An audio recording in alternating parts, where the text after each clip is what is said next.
Hi, this is Katie, and welcome to the overview video for Learning Module 3. So what you're going to do for this learning module, you found the video, so you've probably found the link, but you're going to go to Learning Modules and then down to Learning Module 3, and you're going to access this. The video I'm making is going to be posted right here. So what we're learning in this chapter, Chapter 2, is electronics for telecommunications. I will, by the time you get the video, there'll be a homework assignment and a quiz that's posted. But I want to talk about the chapter and the important things that you need to learn. So there's the presentation, which you'll want to use for the quiz. Some of the questions come from there. And then there's also the videos that I've put together. And I want to explain these videos because some of you may choose to skip them, and I don't want you to, because that's one of our primary learning options. So I have a short attention span. Some of you may as well. Seems to be a trait for a lot of people I know. But I have, or not but I have put together a series of short videos that explain important topics in this chapter.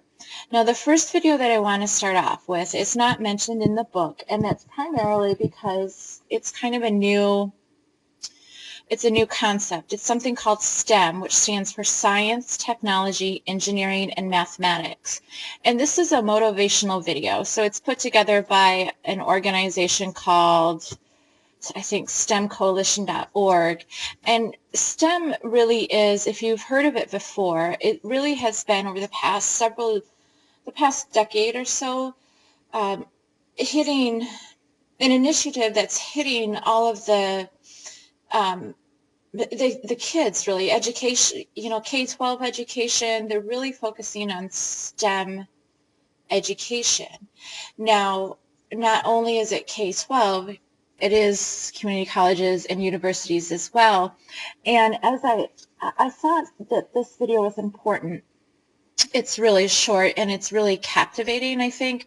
But I think it's important because as you read through Chapter 2 on electronics for telecommunications, it can be scary. There's a lot of acronyms. There's a lot of what looks like mathematic calculations.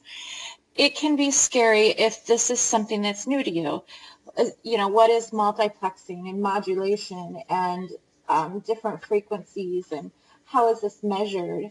But with STEM, or with that really in a career in telecommunications or networking, these aren't things you're going to do on a day-to-day basis. So what we're going to do it's important to understand the concepts, yes, but what we're not going to do is learn how to calculate some of these things. The formulas are in the book. They're important to understand the concepts. But again, I'm not going to give you a series of calculations to calculate amplitude modulation, for example.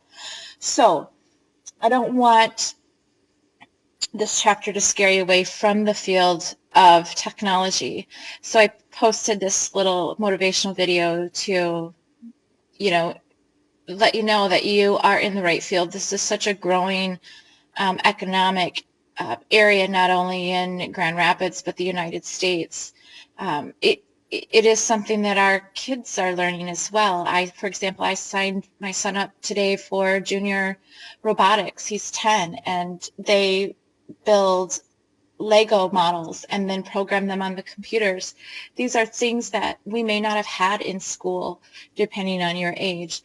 But the government and the educational field is really putting a lot of emphasis on science, technology, engineering, and mathematics. And I do believe this is a great field to go into. So watch that.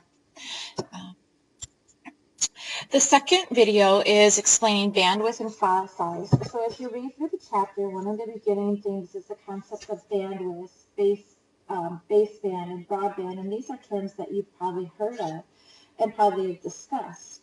Like, what is your bandwidth, or what is your upload speed or download speed, or what is your provider guaranteeing you for service. And as part of our assignment and our homework, getting us out of the book a little bit, we'll run some of the tools that will determine what our bandwidth is. And it's kind of a useful tool, especially if you're having issues with your internet access. It's a useful tool and a useful assignment to figure out what it is, what's going on, what is your speed. So this video, I say don't laugh because it's kind of silly looking, but it actually is a very simple and great explanation of bandwidth. So you think you know what it is, and you probably or you may do, but it's 90 seconds of your life. Watch the video. It's a great explanation, and there might be something on the quiz with that. I'm throwing that out there to scare you and make you watch it. 90 seconds. 90 seconds. Okay, the next concept is synchronous versus asynchronous communication. And this video, a little bit longer, we're going for 3 minutes and 46 seconds. But again, in the book, it tells you how to calculate efficiency and overhead. And you're starting to get into these calculations on, what if you're communicating at simplex or full duplex, and all of our data communication is at full duplex, which is two-way transmission on one line. But this video is a really good explanation of when you're using synchronous or when you're using asynchronous communications, and it relates it to online learning, which is what we're doing in this class or what we're doing with videos that are out there, and how people access Blackboard at different times or the same time. And it really relates what you're doing on a day-to-day basis with your education to these terms that can be complex and a little bit frightening when you look at the chapter. So again, there'll be quiz questions on that as well, and that's the truth. Analog versus digital signals. Computers use digital technology. It's a series of ones and zeros, and this is an important concept to understand. Your analog signals are wavelengths. So old telephones used analog lines, and you would have a wave signal that would travel, and then as it hit, it would travel, and as it hit a certain distance, it would have to be regenerated. And when it was regenerated, it would not be as strong. So if you depending on how old you are, if you used analog lines, which a lot of us have, and they're still around, like a phone line, you'll notice sometimes it's hard to hear somebody, or if they're further away, you might not, even though you're on the phone, it may be choppy. With digital signals, it's exact. And when a digital signal hits a certain distance, and we'll learn this when we talk about transmission media with Chapter 3, I believe, when it hits a certain distance, it has to be repeated. And it's repeated through a device such as a router or a switch, which, again, devices you may have heard of, hopefully. And it's repeated in its pure form. So when we're sending digital signals, they're very exact, and when we're dealing with computers, we want exact transmission. So that's another short video on digital transmission. Now you can always get them, you can always read the chapter as well as watching the videos. I just, like I said, a short attention span, and there's a lot of numbers in this chapter, so don't be frightened by that. To understand these concepts, I really believe that the best way is just to watch a quick explanation. And I watched all the videos as well and carefully selected them. Modulation, this is a concept that's described on page 50, and it's just a means of controlling a signal. So we have a transmitter or we have a receiver, and these again are things that we heard of, AM and FM radio.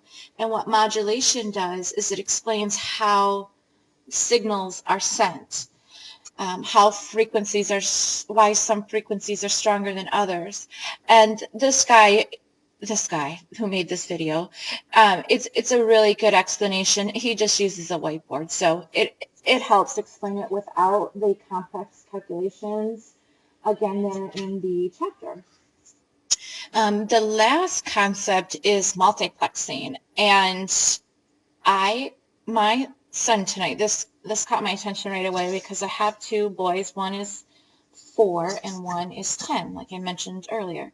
And of course, they play Minecraft, if you've heard of it. Maybe you play it. Maybe you were just playing it today. But this person, proper English here, with an I, he explains multiplexing like a boss, and he does it using Minecraft, and it's, again, 10 minutes, but it's a really good explanation of how multiplexing works. Again, you have to understand digital transmission before you can watch this. And it helps us also if you've played Minecraft before. If you haven't, then don't worry about it. Just listen and follow what he's doing in explaining multiplexing. Now, I brought up my 4-year-old because he was taking some cough medicine tonight, and he said, "I'm going to take the cough medicine like a boss." And I thought, where in the world did he hear this? And I think that somewhere on his iPad, he's probably listening to multiplexing like a boss. Anyway, that's probably not true, but he does watch. I don't get it. I honestly don't, but my boys watch YouTube videos of people playing Minecraft. Whatever. I don't know. But that's telecommunications for youth. So that is the chapter. Now, before you do the quiz and the homework that I'll post next, and you'll see before you see this video, make sure you watch these videos, because even though it may not be in the book, it'll be in here, and I'm not going to pick out small things. I'm going to pick out big concepts. So you should be fine if you watch those. Now, all of them together, 40 minutes, 30 minutes of your time. I think you'll enjoy them. I hope you learn a lot with this chapter, and I will talk with you soon for the next learning module. Thanks.